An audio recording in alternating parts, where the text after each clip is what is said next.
चांद तन्हा है, आसमां तन्हा, ऐसे ही सारी जिंदगी तन्हा रही हिंदी सिनेमा की ट्रेजेडी क्वीन मीना कुमारी। मामला दिल का था, जिंदगी में जितने लोग आए वो दगाबाज निकले, पर ये कमबख्त दिल भी कहाँ अपना था। बस प्यार ही तो मांगा था, वो भी इस अभिनेत्री को कहाँ मयस्सर हुआ।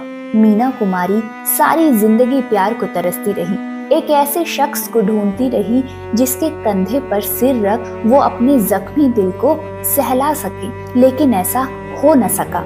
मीना कुमारी ऐसी अभिनेत्रियों में शुमार रही जिनके साथ हर कलाकार काम करने को बेताब रहा करता था। उनकी खूबसूरती ने सभी को अपना कायल बना लिया। वो 3 दशकों तक बॉलीवुड में अपनी अदाओं के जलवे बिखेरती रही। मीना कुमारी ने ज्यादातर दुख भरी कहानियों पर आधारित फिल्मों में काम किया है। फिल्मों के जैसे ही उनकी असल जिंदगी भी रही। कमाल की खूबसूरती, अदाओं और बेहतरीन अभिनय से सभी को अपना दीवाना बना चुकी मीना कुमारी की जिंदगी में दर्द आखिरी सांस तक रहा।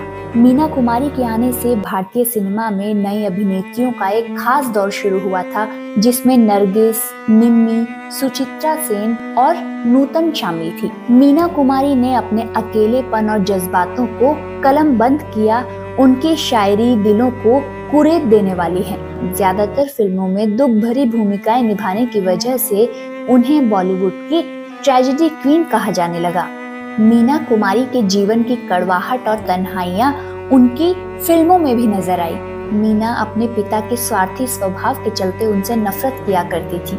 मीना के साथ काम करने वाले लगभग सभी कलाकार उनकी खूबसूरती के मुरीद थे, लेकिन मीना कुमारी को मशहूर फिल्मकार कमाल अमरोही में अपने प्रति प्यार की भावना नजर आई और पहली बार अपनी जिंदगी में किसी निस्वार्थ प्यार को पाकर वो इतनी खुश हो गई कि उन्होंने कमाल से ही निकाह कर लिया। यहाँ भी उन्हें कमाल की दूसरी पत्नी का दर्जा मिला, लेकिन इसके बावजूद कमाल के साथ उन्होंने अपनी जिंदगी के खूबसूरत 10 साल बिताए। लेकिन 10 साल के बाद धीरे धीरे मीना कुमारी और कमाल के बीच दूरियां बढ़ने लगी और फिर साल 1964 में मीना कुमारी कमाल से अलग हो गई। कहा जाता है कि इस अलगाव की वजह अभिनेता धर्मेंद्र थे, जिन्होंने उसी समय अपने फिल्मी करियर की शुरुआत की थी।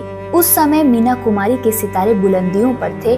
उनकी एक के बाद एक फिल्म हिट हो रही थी। मीना कुमारी बॉलीवुड के आसमां का वो सितारा थी जिसे छूने के लिए हर कोई बेताब रहता था।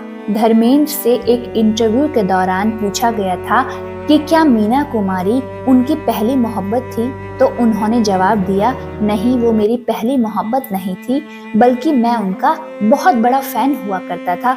वो इतनी खूबसूरत थी कि मैं उन्हें एक फैन के तौर पर बस निहारता ही रहता था। अब अगर एक फैन और स्टार के रिश्ते को मोहब्बत कहा जाता है तो कह दीजिए। जब धर्मेंद्र से पूछा गया कि मीना कुमारी ने आपको पीना सिखा दिया, तो इस पर अभिनेता ने जवाब दिया, नहीं, ऐसा बिल्कुल भी नहीं है। मुझे लेडीज पीती हुई अच्छी नहीं लगती।